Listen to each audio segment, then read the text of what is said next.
Are you confident that under this administration, justice will be served? Randy, I'll start with you. Kami ho, sa kaming mga pamilya, lagi kaming kumakapit doon eh. Hindi ho nawawala sa amin na mabigyan ng katarungan yung mga nangyari sa aming mga pamilya. At sana po mangyari.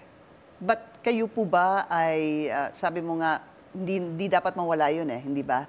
Yung aspiration na magkaroon ng katarungan. But do you feel that under this administration, they are serious in siguro solving cases and putting behind bars those possibly responsible for the deaths during the previous administration? Sana po. No? Umaasa ho kami na malaki yung aming inaasahan sa administrasyong ito.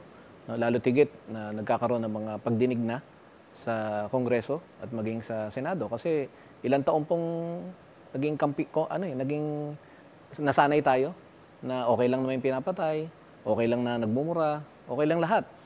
Pero sabi nga ho, sa isang disente na sibilisadong hindi dapat makita ito. Hindi tayo dapat masanay. Father Flavi. Yeah. Doon sa desisyon nung kay Kian, may nakulong, pero hindi doon nagtatapos eh. Kasi may mga kaduktong pantanong. Una, may pumatay. Ang tanong doon, sunod, sino nagpapatay? Bakit pinapatay?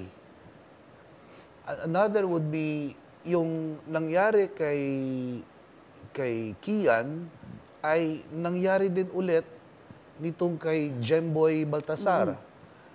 Ilang pulis ang naroon, ilang pulis ang nagpaputok, patutuon ng mga pamilya, ilan ang sinampahan namin, pero isa ang nakakulong sa ngayon on the basis of,